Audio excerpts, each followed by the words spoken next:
Hey, what's up? John Sonmez here from simpleprogrammer.com. And I don't usually do this, but I want to share something with you guys that I think is just super awesome. One of the best talks I've ever heard. Actually, it's been put together from an interview. I'll link to the full interview from the guy's channel so that he gets credit for this. And I'll encourage you to watch the whole interview, which is about 60 minutes long.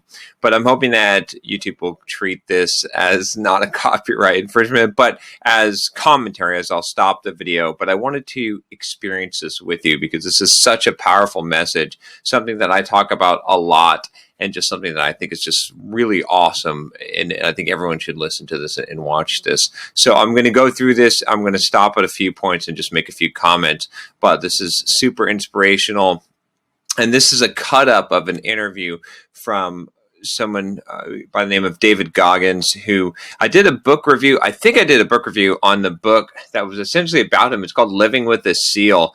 When I first read this book or listened to the audio, I was going for a run, and it inspired me to run a full marathon completely fasted, 26.2 miles in training the very next day.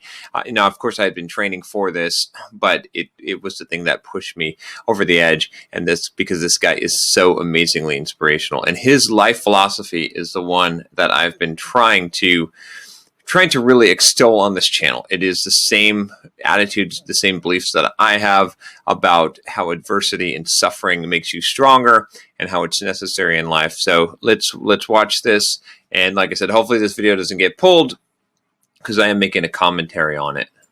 I got called nigger every day of my life growing up, lived in a small town. One of the high ups in the KKK, son, sat behind me in 2 classes, so he called me nigger all the time. Got my first car, they spray painted nigger, we're gonna kill you on it. And I was weighing like 297 pounds. So I was just an insecure, scared kid. But the best thing that happened to me, no one helped me. I had to figure out I wasn't gonna be a punk kid all my life.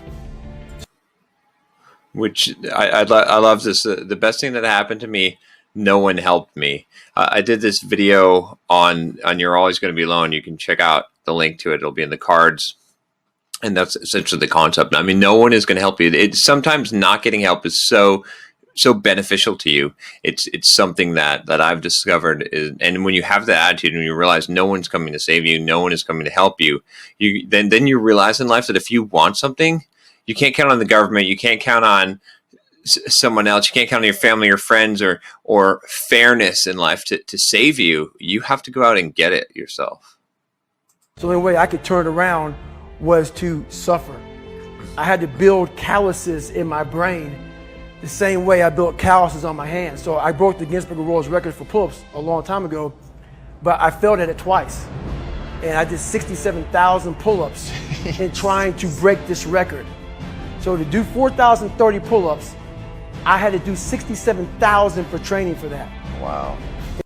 Look it up, folks. He really did do, I don't know why I said folks, but he really did do that many pull-ups and does have the Guinness record. It's amazing. I didn't believe it when I read the book. I thought he must be full of shit. In fact, if you watch my review, there's a bunch of places where I probably say, I don't know if this is true.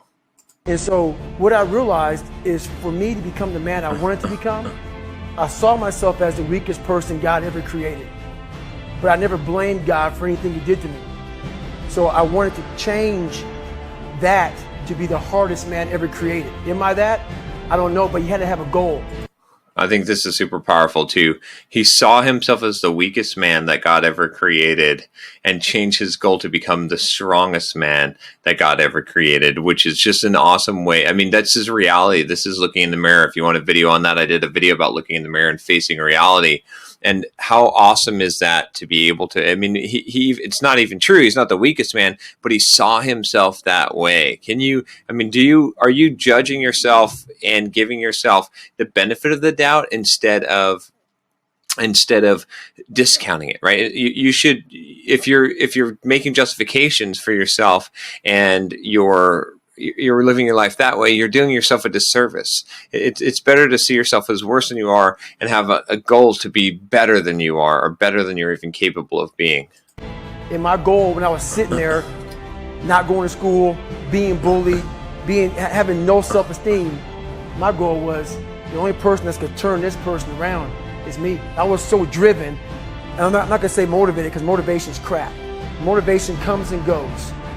When you're I love that. Motivation comes and goes. How many times I tell you guys that? driven, whatever's in front of you will get destroyed. We live in an external world. Everything is you got to see it, touch it. It's external. If you can, for the rest of your life, live inside of yourself. Stop listening to people who are calling you fat, gay, transsexual, nigger. Everything that is makes no sense. All these insecure people putting their insecurities on you, you got to flush it out. And I want to say something about what he's talking about when he says that we live in an external world. And he's saying if you can live inside yourself. What he's saying is that all this shit that's out there, it doesn't really matter. And we're so influenced by it. And everything we think and everything we do and everything we experience in life is so influenced by other people in this external world that we're interacting with. But if you can live your life inside yourself, if you can only care about what you think and what your plans are and what your goals are and ignore the external world to some degree, then that's how you're going to achieve greatness. You ignore all that shit. You got to just be whoever the hell God or whoever the hell you believe in. If you believe in nothing but yourself, I don't care what it is. You got to take everything and throw it away. You have to believe in one thing, and that is yourself.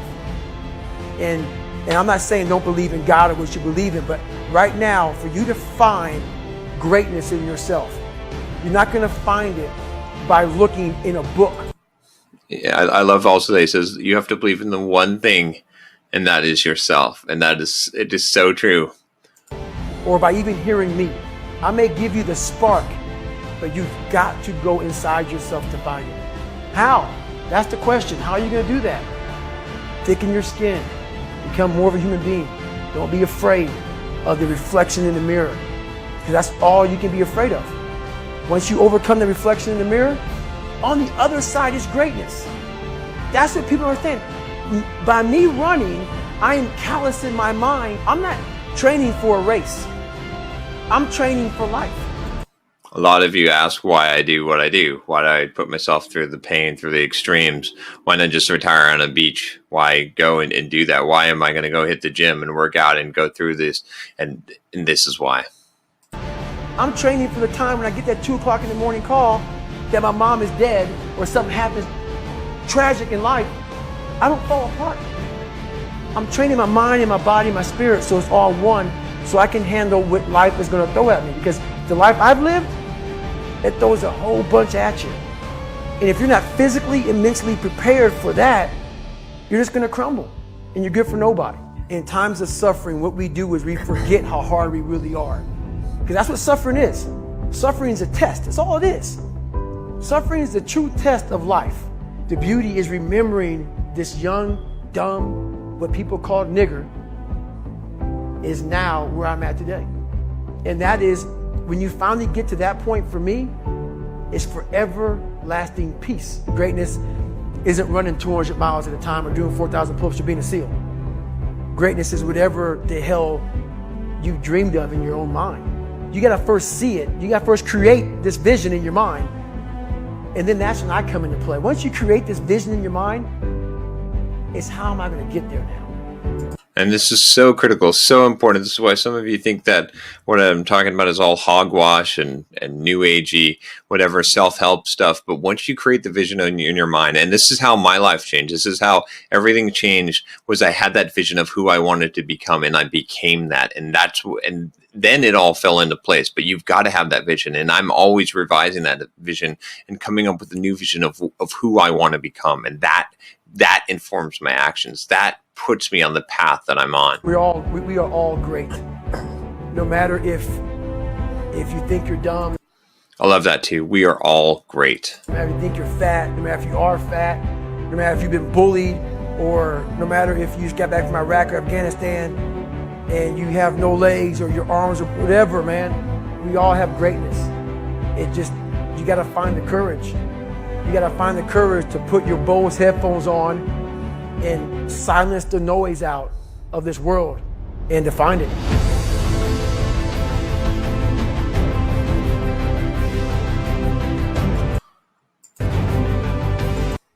So this is just, like I said, awesome. I mean, this guy is just fantastic. I love what he said. I love how they cut up this interview and got these key points. This is the mindset you have to have. This is how to see life. This is how to see suffering. This is how to become tougher and stronger, and to see everything as a gift, especially suffering, and that life, this is the test. That suffering is the test in life. Such a positive and awesome mindset. I can't say enough good things about David Goggins. I would love to have him on Simple Programmer. I am going to reach out to him. If you want to see him interviewed here, reach out to him. Go find him, go to his website, fill out his contact form, and say, you got to be interviewed on John Sonmez's podcast, on Simple Programmer, on his YouTube channel. And you've got to do it, man. Like, as many of you do this. I know you're sitting there right now like, oh, well, I don't know, it's not going to make an impact. Well, if everyone who listens to this video who wants him to be interviewed here reaches out to him, I guarantee you we'll have success and we'll get him on. And I would love to. Hell, I think he's probably in San Diego. Maybe he's not. I don't know. We'll find out. I'll do a workout with him. Like, we'll do something really cool. But I need your help with that. All right. So that's it. I want to share that with you. Go check out the full interview. And, if you can find this clip, obviously, on Goldcast for inspiration.